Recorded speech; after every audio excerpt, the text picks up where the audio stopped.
Welcome to Faith Factor, a program with real people dealing with real life issues in a real world and seeing where faith is a factor in their overcoming and in their victory.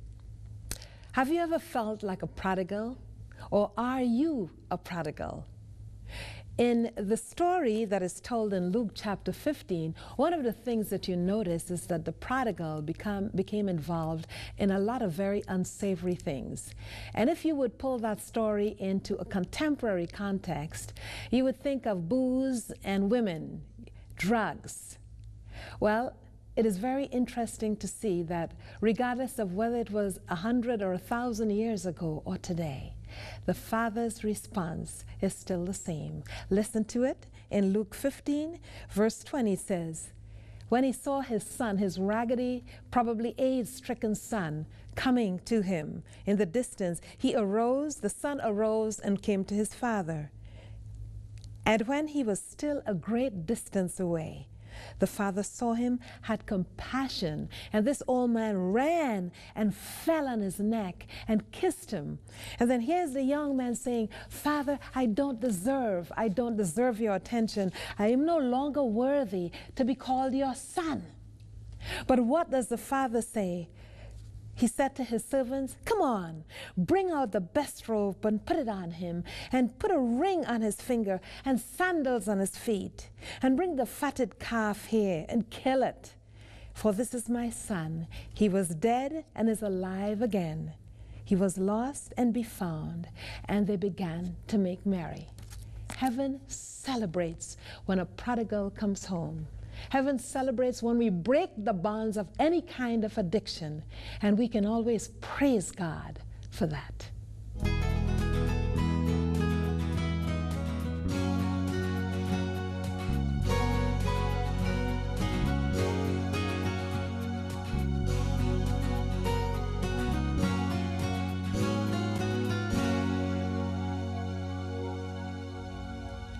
You know, it is not unusual when we stray away from God that we try to find solutions and we try to find satisfaction in any number of addictions. For some it's drugs, for some it's sex, for some it's work, for some it's religion.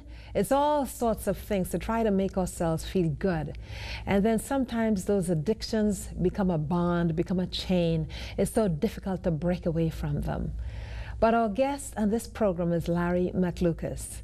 He's a man who's been there, who's done that, and whom God has reclaimed as a prodigal. Welcome to Faith Factor, Larry. So good to have you. Good to be here. Well, you weren't always a nice guy, were you? No, okay. I wasn't. You know, bad boys don't begin bad from the mother's womb. So let's talk about the roots now. Tell me about your early days and your growing up so we have some perspective in terms of what shaped you. Well, like many folks, I came from a broken home. My parents got separated when I was an infant, divorced when I was 2, and I was angry.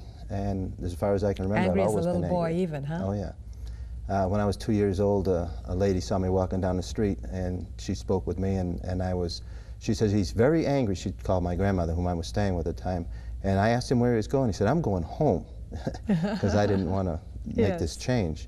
And all my life, I was angry. And as things went on, my father was married and divorced several times. And who did you live with as a child? Were you bounced back and forth? Well, no, we lived with my grandmother and my father for 3 years. He lived at home with his parents for 3 years because he was not married, and my grandmother and grandfather basically took care of us during that time. And then he remarried, and so we were with my father. Circumstances surrounding all that basically are just that they got married too young, and things happen, as they often do, and things didn't work out. But it was rough for us. Were you close to your father? Yes, I was.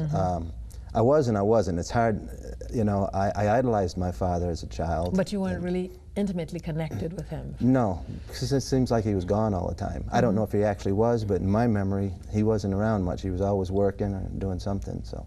I was closer to my grandmother and grandfather than I was to my father. And then when we lived in the city until I was... What city? In Framingham, Massachusetts. And at that point, and we went to New Hampshire, And when I was 6, almost 7 years old, we moved to New Hampshire. And when I was 6 years old, I started to get into things. They would have parties and they would have drinks there, and you know, there's exotic drinks that tasted, you know, like fruit punch and such. So I was sampling those when they weren't in the room. And I would drink those. You would, okay, you were drinking at 6 years of age. And my father challenged me. Yes. He challenged me. To me, it was a challenge. He was trying to quit smoking. He was having a nicotine fit, and he said, if I ever catch you smoking, he said, I'll kill you. Well, to me, that was a challenge. So I immediately proceeded to get into smoking. Now, who would sell you cigarettes at 6? Well, I used to buy cigarettes for my father and for his wife and for somebody else at a drugstore, and you know, you have to bring a note, and half the time I would lose the note. So I would tell the guy. Intentionally? No, I'd be playing along the route, you know, and just lose it. And so I'd ask the guy, he'd send me home. Well, I didn't want to go home all the time, so I asked him, would you mind just calling him, you know, so I don't have to call him. So he did, and you know, after doing it many times, because there were a lot of interesting things for a young boy to get into on the way, and I would always lose the notes, or most always. After a period of time, he just quit calling. And I would forget whom I was buying the cigarette, or what kind of cigarettes, and he'd say, who you buying them for? So, you know, I would just tell him the name, and he'd give me the right brand, and I'd bring it home. So when I went there, it was, you know, not unusual for me to have change in my hand and not know who, and just, I mean, not know what brand and say who, and he'd give me a pack of cigarettes. And I took him home, climbed up an apple tree, and I took a drag on it and fell out of the tree because I got dizzy. But the challenge was there, and I had to stick with that challenge. So at what age did you actively begin smoking? Well, by the time I was 12, actually I started smoking pretty good then. You know, it was hard to get cigarettes all the time, so I would take the butts of cigarettes and get what was left in it and put it in a pipe and smoke it. Oh, for goodness sakes. And then by the time I was 12, I was smoking about half, 3/4 of a pack a day. 12 years old? Yeah. And by that time, I was also drinking quite a bit. And also getting into bad habits, running with the wrong people. I would go to visit back in the city. We moved into the country, and I would visit back in the city, and there were gangs there. My first gang I joined, I was 6 years old also. A lot of things happened when I was 6 years old. 6 years old, my Yeah, word. I was the gopher, you know, go for all the different things. And run the errands for the guy. And if you needed to get into a window nobody else could fit, well, I was just a little tiny guy, so I could go in. Put you through so you can help facilitate the break-in at 6. Or to distract the guard at a parking lot so they could get into the cars to steal things out of the cars, things like that. You were handy. And so you were a rebel from the beginning. Yeah. Yeah, I didn't like authority. I figured the only person in this world that had any authority over me was my father. Nobody else had the right. And that's the way it all started. What about schooling, Larry? I mean, you know, 6, you're helping to do break-ins, you're into drugs, you're into to alcohol at, you know, before you could barely walk. Actually, I mean, what about school? Go ahead. I was a straight A student, 1st, 2nd, and 3rd grade. Amazing. And then I went to a country school where in the 3rd grade we'd already done things in the 2nd grade. So I got bored, and we had 3 grades in one class, so I would do 3rd, 4th, and 5th grade. And there was a teacher there that wanted to advance me, and it didn't work out. Had a little problem with the principal. We had problems. Got thrown out? Well, I beat up her son a couple times, and and so we didn't have a very good relationship.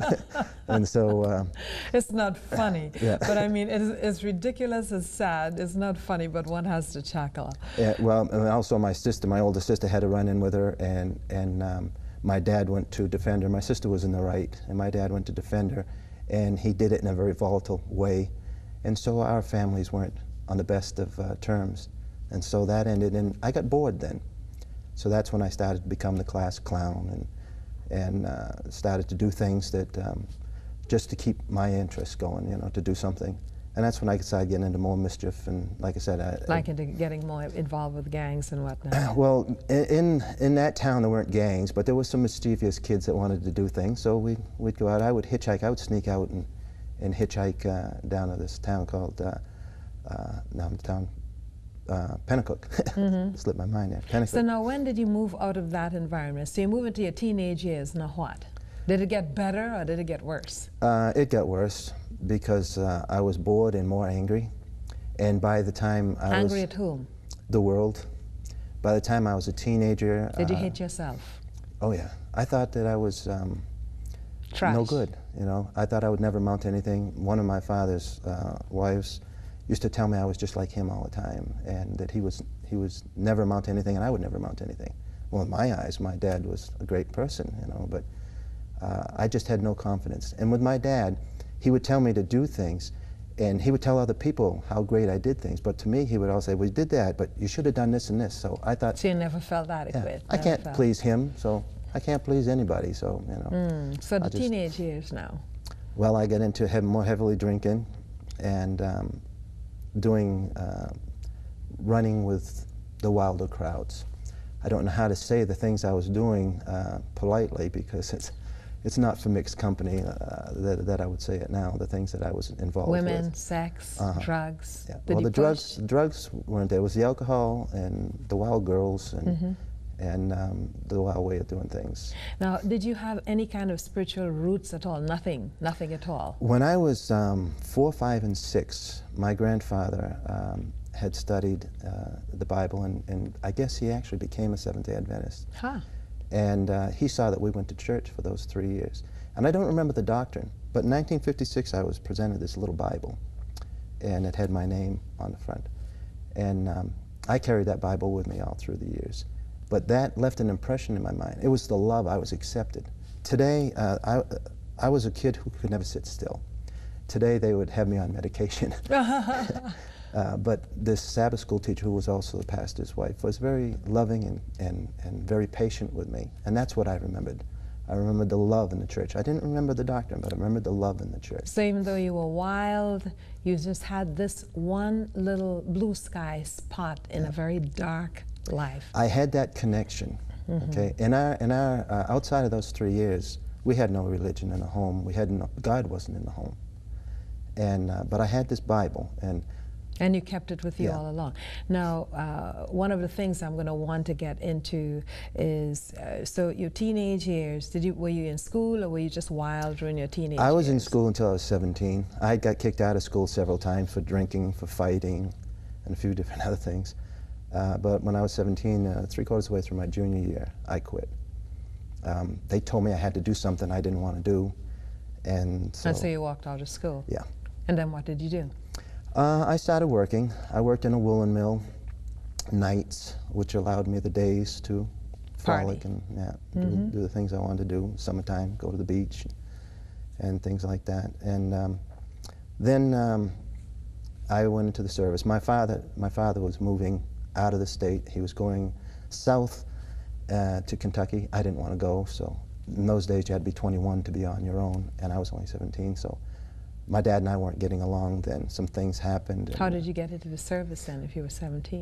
He signed for me. He signed you away. How did you feel?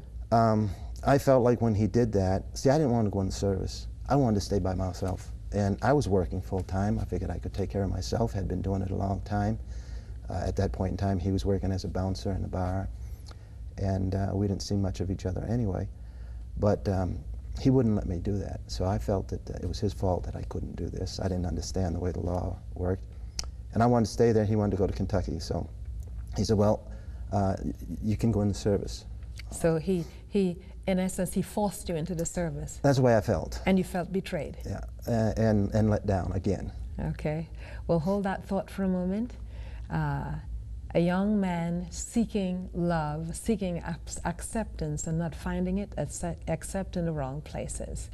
But all prodigals seek acceptance, and they can only find it eventually in a connection with God. We're going to follow the story of Larry McLucas, from a wild guy who began drinking and binging at age 6 to someone who eventually begins to discover the father that he never knew existed, and what a difference it has made in his life. It's going to be a surprise to see where he ends up finally. If you have been inspired by the incredible stories of faith in this series, then we have good news for you. Now you can own your very own copy of each of these 13 episodes in the first season on DVD or video cassette. This is a series you'll treasure, and it makes a great gift too. This 13-part series with Cynthia Prime makes a wonderful gift for a friend or a family member. Just call us at 1-800-752-3226 during regular business hours, and we'll be happy to take your order. You may also order it online at www.3abn.org. Now we're talking with Larry McLucas, and we're at the point, Larry, where you're still pretty much a wild guy, and your father, in essence, conscripts you into the military. And where do they send you? Well, I wound up going to Vietnam. To Vietnam. Okay. I went into service. They were going to stick me at Fort Rucker, Alabama, and it was very hard to do what I wanted to do, my way of life there. There was nothing for a boy 17 years old, a young man 17 years old to do there. Without, I couldn't get away with what I wanted to do there. And so I decided that, I'd go to Vietnam. It was You my volunteered choice. to go to Yes, Vietnam? I volunteered. Okay, what was it like over there? It was nothing like I expected. It was hard to deal with. It was hard to see the poverty. But when I saw that, I realized, wow, my life wasn't so bad. Look at these kids. I see kids that were in the garbage that would pick out wormy heads of lettuce that we had just thrown away. And they'd be ready to kill to keep it. I'd see them walking around with socks that were more holes than there were socks. And I get a little emotional thinking about it. That's okay. You saw a lot of pain and hurt, and it resonated with you, didn't it, Larry? Yeah. I mean, their hurt, you probably began to see your own pain in their hurt, didn't you? Not really at that time. I've always had a feeling for kids. Yeah. And it really hurt me to see them hurting. Like that. And there were things, the way of life there, the things that we were told to do, I didn't understand. I was a machine gunner on a helicopter when I got there, and did you kill people? It's that's a part I don't really like to even think about. It's just, it changes you, and that's when I started really getting heavy into drinking. I mean, I was a heavy drinker when I got there, and then I started getting into the drugs. I started getting into the opium. So you were mainlining, or? No, I hate needles, so I never got into that, thank God. I would snort, cocaine. I did heroin one time, but only one time. I decided at that point that when I was doing it, I was flying. I was manning a machine gun in a helicopter, and at 5,000 feet, I decided I'm going to jump out and I'm going to end this war. I'm going to take care of the whole North Vietnamese army here, and I really thought that I could do it.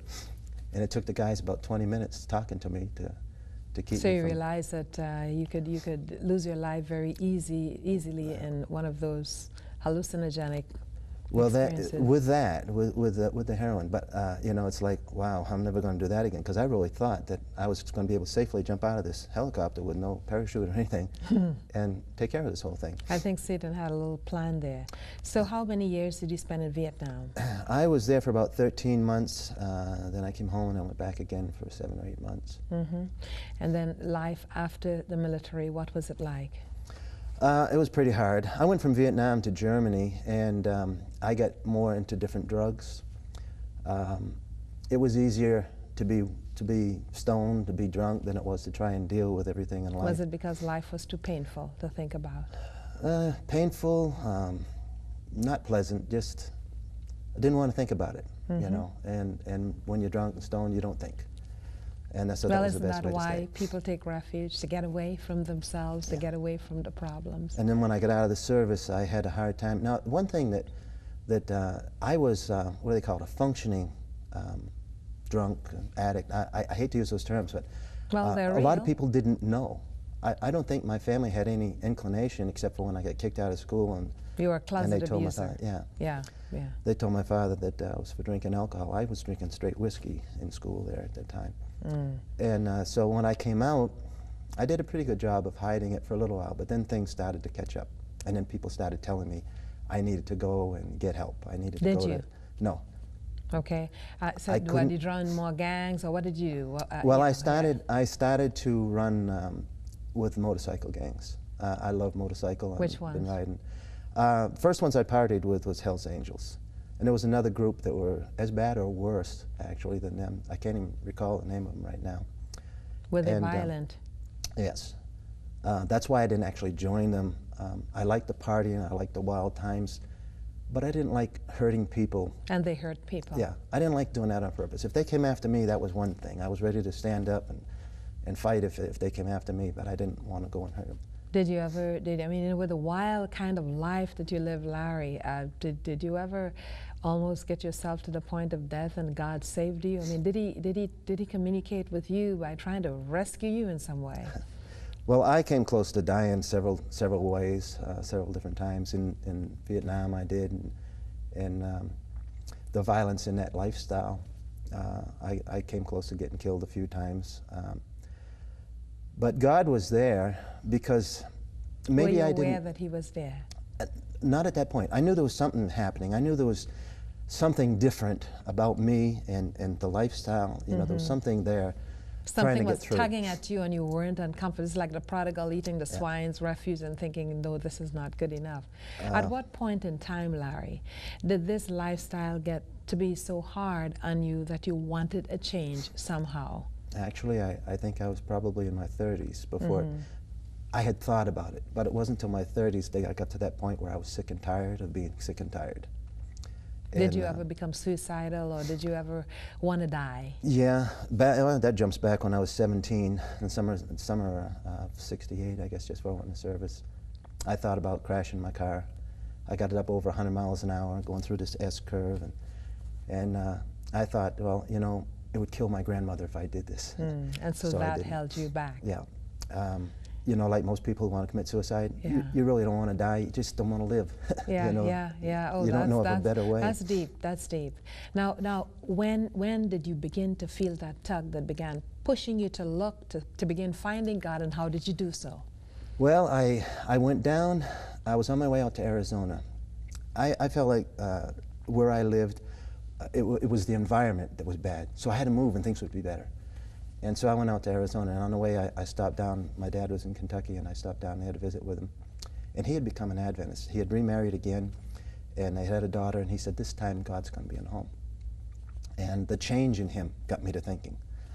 And he started studying with me. We had Kenneth Cox tapes that he was showing me, and there was another evangelist that had a Revelation seminar going on, and we went to see that. And so it started working on my mind. And the first thing that worked on my mind was keeping the Sabbath. So when I got done helping him, the Lord worked things out. I was only going to be there a couple days, and he was building a barn, having a hard time, so I stayed to help him build the barn. And we did a whole lot of studying. Had a chance to fellowship and share. And see the difference in him. Did you feel, was that the time you felt closest to your dad? Yeah, well, actually, the closest I felt was back just before I went to Vietnam. My grandfather died. And that was a bond that brought us back. We had severed. In my mind, we were done. And then I saw my father cry. I saw him go through emotions that I didn't think that he was capable of at this point anymore. And you realized he had a heart. And I realized that he did the best he could, you know, for all of us. Yes. And that he didn't not like me, that he loved me.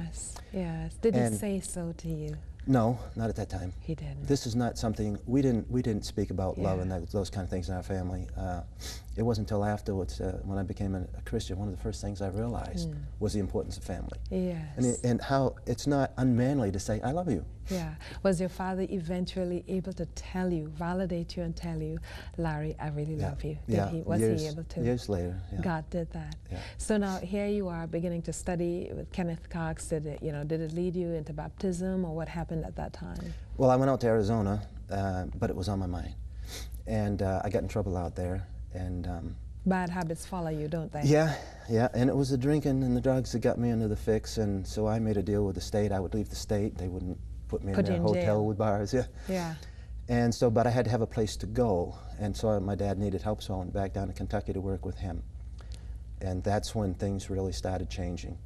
We were working, putting pipe under the ground for extension for telephone and stuff, and we ran into some ledge, solid ledge. This thing's not going to go through.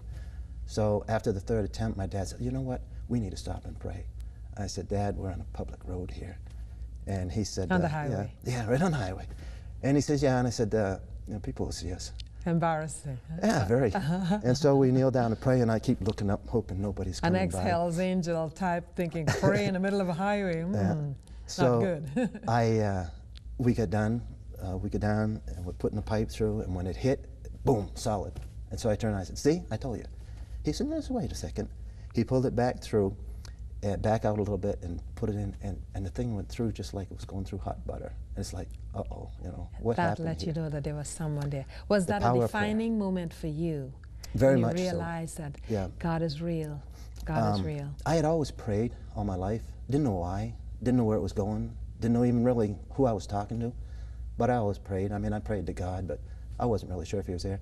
But now I was seeing what prayer could do. And so I started paying attention to that. It was like discovering, you know, in the parable of the prodigal son, it was like discovering that the Father is really real, not a figment of your imagination, and that he does things for people. When did you know, briefly, that God loves you? When did you make that connection with that Father? When two things really. He took away smoking, and one night he took away the drugs and the alcohol in a bar several years later. And then there were several, that made me realize that I didn't have the mind to do what I needed to do. I needed him in my mind. But the physical thing, I had a lot of accidents, and that's what it took for him to get me flat on my back. Disabled you. And disabled me, but that brought me to connection, so I came to 3ABN, and I was able to now do what I really wanted to do. 3ABN. Work with people and work with the Lord. So you're at 3ABN now, working for the Lord. Are you happy, finally? I am. I have a great group of people to work with here. It's fantastic. You know. Praise the Lord. Do you feel that the prodigal has finally come home? Yes, ma'am. Praise God. I could give you a hug, Larry. Thank you so much. I tell you, it is heartwarming to see God work. A child, a troubled child, a rebellious teenager, a man who has lived his life in dissipation, and now he beams. He goes all over the country working, using his skills to the glory of God. There's no limit to what God can do. And even as he did in the scripture, where he got the attention of the prodigal at his point of need, in the refuse, having nothing left, he turned to God, and the Father ran towards him and welcomed him. The Father waits anxiously, eagerly, so that if you're a prodigal, if you're stuck with addictions, know that the Father is waiting for you two to come home.